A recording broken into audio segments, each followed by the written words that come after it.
سلام بچه ها، امیدوارم حالتون خوب باشه. امروز هم اومدم در رابطه با یه موضوعی صحبت کنم که خیلی از دیشب تا الان ذهنم رو درگیر کرده. راستیتش حالا یه چیز قبل صحبت ها من بگم. یه انار خیلی خوشگل از درختمون چیندم، گفتم که حالا صفحه خالی نباشه، یه جورایی مثلا دیزاین کردم ویدیومو، گفتم همیشه هیچی نباشه خالی باشه یه جوری خوب نیست، یه تنوعی هم بدم. راستیتش من دیشب تو این داشتم همجور میگشتم و اینا، بعد یه پست دیدم که در رابطه با آرمان و غزاله منتشر شده بود. یعنی حالا بعد از مدت ها نمیدونم چجور شد که دوباره در موردش صحبت میکردن که خیلی واقعا قلب منو به درد آورد. قضیه آرمان غزاله همونه که یه دختر 15 ساله بوده که توسط آرمان کشته میشه و جسدش هم هنوز بعد نمیدونم 8 سال اینا هنوز خانوادهش خبر ندارن و از این چیزا. خیلی واقعا من ناراحت شدم. بعد داستانش رو که یکی تعریف میکرد میگفتش که آرمان و غزاله با خانواده هاشون میرن ترکیه، اونجا تو هتل با هم بودن و با هم آشنا میشن و دوست میشن، انگار مثلا پیام میدادن و اینا. بعد پدر آرمان هم هر دو دکتر بودن، یعنی جراح بودن. بعد وقتی که اینا آشنا میشن یکم و اینا، غزاله میره دکتر پوست که نزدیک خونه همین آرمان بوده. بعد وقتی که اونجا میره غزاله 15 سالش بوده. بعد متوجه میشن که دیگه غزاله گم و گور میشه و به آرمان شک میکنن و میفهمن که مثلا شاید بعد آرمان اعتراف میکنه که من اونو کشتم و اینا، ولی 7 سال خانواده غزاله بهش فرصت میدن که جنازه رو تحویلشون بده، ولی آرمان سکوت هیچی نمیگه تا آخر دیگه اعدام میشه و واقعا خیلی غم انگیز بود این مرگ غزاله. حالا من اومدم یه صحبتی که با خانواده ها داشته باشم اینه که مثلا چرا باید اول اینکه به نظر من همونطور که ازدواج یه دختر کم سن و سال اشتباهه یا پسر کم سن و سال، دوستی هم با جنس مخالف خیلی به نظرم، حالا اشتباه نمیدونم بگم یا نگم، ولی خیلی باید تحت نظارت خانواده ها باشه. یعنی خیلی خانواده ها باید با بچه هاشون رفیق باشن، دوست باشن که بچه ها بیان مسائلشون رو به پدر مادرشون بگن. یکی این که مثلا غزاله که 15 سالش بوده چرا باید تنها بره مثلا دکتر؟ چرا مثلا مامانش کسی نباید دنبالش باشه؟ و اینکه یا مثلا غزاله شاید مثلا خانوادهشون مثلا راحت نبوده و میخواسته آرمان رو ببینه، دلش تنگ شده و خانوادهش ممکنه مثلا یه الکی چیزی گفته و رفته که مثلا آرمان رو ببینه. و اول اینکه لطفاً با بچه هاتون وقتی مثلا با یکی دوست میشن اینقدر مثلا سرزنششون نکنین که اونا نیان مثلا با شما از درد دلاشون، از عشقشون، از محبتشون، از حرفایی که مثلا طرف مقابل بهشون میزنه بترسن به شما چیزی بگن. لطفاً باشون رفیق باشین، باشون درکشون کنین و جوری رفتار کنین که اونا بیان صحبتاشون رو با شما انجام بدن. و بعد این که لطفاً سر قرارای اولتون لطفاً اول که اگه کسی هنوز مثلا نمیشناسید اصلا خونه اون فرد نرید، اصلا تنها خونه اون طرف نرید. مثلا خیلی من میدونم که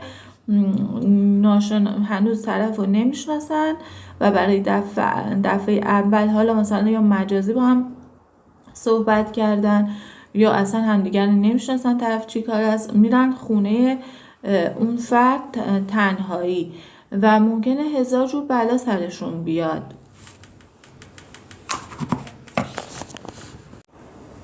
یا مثلا طرف وقتی میره خونه ممکنه مثلا حتی مثلا چند تا پسر باشن و یا ممکنه خدای نکرده به اون دختر تجاوز کنن. پس لطفاً تنها هیچ دختری به نظرم نباید خونه یه پسر بره، چون که واقعا خطرناک این دور زمانه. اصلا ما نمیدونیم روحیات دیگران و اصلا نمیدونیم مشکلات روحیشون و یا فانتزیاشون رو اصلا نمیدونیم و ممکنه خیلی مشکل ایجاد بشه. و بعد اینکه آرمان فکر نکنید از یه خانواده خیلی مثلا حالا یه طرف کارگر بوده یا مثلا طرف مثلا تاکسیدار بوده یا مثلا طرف از یه خانواده بوده که طرف مثلا کامیون داشته، باباش راننده کامیون بوده و آدمای اینجوری نبودن، جراح بودن. ببخشید ولی اصلا نمیخوام به قشر کارگر و اینا، چون من خودم از خانواده پدرم کارگر بوده و نمیخوام توهین کنم. منظورم که مثلا جامعه اینجوری فکر میکنه، مثلا فکر میکنه که مثلا یه خانواده که خیلی مثلا سطح پایینن شاید این کارا رو بکنن. البته اشتباهه. و اینکه بگم که پدر مادر آرمان جراح قلب بودن و شما نباید مثلا طرف مثلا میگه که نه اینا خانواده‌شون آدم حسابی هن، هیچ وقت این کارا رو نمیکنن. اصلا این فکرها رو نکنید. مثلا دختر عزیزم اصلا فکر نکنید که شما مثلا اگه طرف آدم حسابی به نظر خودتون شاید مثلا یه کار اشتباهی یا نکنه. اصلا این دلیل درستی نیست. و اینکه حتی مثلا خونه خاله، خونه دایی، حتی مثلا که فامیل خیلی درجه یکتون هستن، تنها نرید و تنها نخوابین. یعنی تا جایی که مجبور نشدید اصلا این کارو نکنید. واقعا ممکنه یه اتفاقی برای خودتون بیفته یا حتی عزیزانتون اجازه ندید تنهایی جایی برن بخوابن یا تنها بمونن. و اینکه یه موضوع دیگه این که در مورد چی میخواستم صحبت کنم، یه چیز دیگه هم میخواستم بگم. اگرم قرار اولتونه با یه پسری، حتما قبلش یه نوشته، یه لوکیشنی از اونجایی که میرید برای دوستتون، برای یا خانواده یا یه آدرسی توی برگه تو وسایلتون بزنید. اگر خدای نکرده مثلا دیدن خبری ازتون نشد، کسی گوشی ازتون گرفت، اتفاقی افتاد، یه نفر بتونه بیاد به شما مثلا سر بزنه. یعنی وقتی دیر کردین دنبالتون گشتن، حتما بیان دنبالتون. و بعد اینکه موضوع دیگه اینه که برام آخه مثلا حالا اگه خدای نکرده تو مثلا حالا تجاوز کردی به دختر، چرا دیگه میکشین یا مثلا بلای سرش در میاره؟ خب نکنین این کارو که همه چیز بدتر میشه. حالا مثلا چرا طرفو میکشن؟ مثلا خیلی بیشورن که یعنی آدمای اینجوری. بعد مثلا شما چرا این کار میکنید وقتی همه مغازه ها دوربین دارن، همه دم خونه هاشون دوربین دارن، همه خیابون ها دوربین دارن؟ مثلا چه فکری میکنید که یه خوشی لحظه‌ای و ترجیح میدید که طرف 7 سال زندان باشه، چند تا خانواده طایفه و فامیل رو درگیر کنه و قصه دار کنه به خاطر یه لحظه لذت زودگذر؟ و من نمیخوام سرزنششون کنم ولی واقعا لطفاً مثلا فکر بکنید که شما مثلا این همه جا دوربینه، وقتی متوجه میشن که این شما مثلا کجا بودید، طرف کجا بوده، چرا این کار میکنید؟ مثلا نباید اصلا به این چیزا فکر کنید وقتی همه جا دوربین هست. و موضوع بعد این که خیلی برام مهمه در موردش صحبت کنم اینه که همونطور که بچه‌هایی که تو کمبود توی فقر بزرگ میشن و یه جورایی میگیم عقده‌ای هستن و همینجوری ممکنه آسیب بزنن تو جامعه، به خانواده آسیب بزنن، یعنی بچه‌هایی که همیشه سرشون داد و بیداد و تو خونه احساس ناامنی میکردن و پر از عقده و کمبود و محبت و اینا هستن. مثلا کمبود توجه و محبت ممکنه به خودشون آسیب بزنن و به جامعه آسیب بزنن. همینطور بچه هایی که تو ناز و نعمت و تو پر قو بزرگ شدن، یعنی مثلا خیلی محبت و توجه دیدن، یه جورایی به قولی خودمون لوس شدن و بچه هایی هستن که تو خانواده های ثروتمند هستن و هر خواسته ای داشتن بدون اینکه ما یه ذره صبر کردن و یاد اون بچه بدیم سریع همه چیز در اختیارشون بوده. این بچه ها چون صبر کردن و بلد نیستن آدمای لوس و خودخواهی بار اومدن و به خاطر همین لوس و خودخواه بودنشون و مغرور بودنشون و انگار دنیا دور اینا فقط میچرخه، فقط اینا از آسمون افتادن، این بچه ها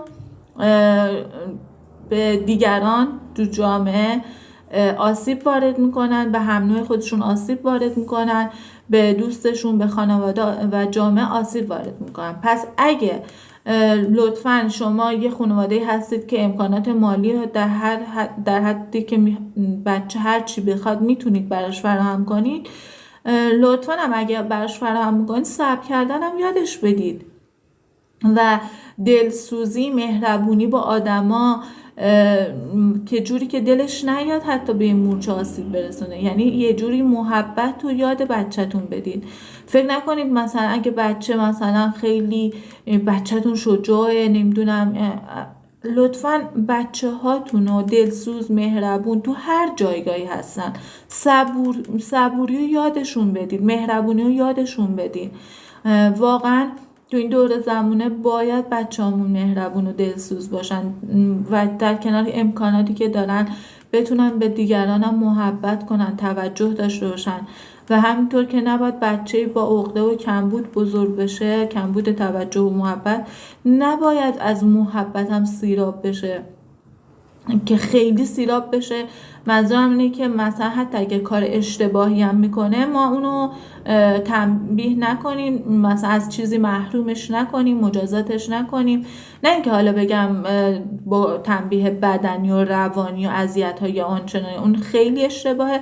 با مهربونی و محبت، با عشق بهش یاد بدیم که این کارش اشتباهه، بعض وقت از مثلا تلویزیون گوشی محروم بشه، بفهمه که اگه کار اشتباهی بکنه عواقبش چجوریه که بچه همون لوس و اینجوری بار نیان. و اینکه دیگه چی میخواستم بگم، لطفاً شما اگه نظری در این رابطه دارین در مورد موضوع همین دختر پسر و آرمان و غزاله، لطفاً برام بنویسید، حتما میخونم. خیلی دوست دارم نظرات شما رو بدونم، ببینم چجوری فکر میکنید و حتما در رابطه با اقتدار پدر و مادر که چگونه با بچه هاشون رفتار کنن که نه بچه های کمبود توجه و محبت داشته باشن که مثلا عقده‌ای بار بیان چه لوس بار نیان. یعنی باید یه جوری در مورد اقتدار پدر و مادرم که صحبت کنم که شاید تو ویدیو بعدی در موردش صحبت کنم و ضبطش کنم. مرسی که همراه من بودید و به صحبتام گوش کردید. من خیلی دوست دارم با شماها صحبت کنم. من کلا آدمای زیادی تو زندگیم نیستن که باهاشون صحبت کنم، خیلی کم، مثلا شاید فقط بچه هام، گاهی اوقات خیلی کم شاید مثلا با افراد دیگه هم صحبت کنم، ولی خیلی دوست دارم که نظراتتون رو بدونم و هم فرکانسی های خودم رو تو این فضا پیدا کنم و باشون صحبت کنم و درد دل کنم. خیلی ممنون تا اینجا همراه هم بودی، خیلی دوستتون دارم. خداحافظ.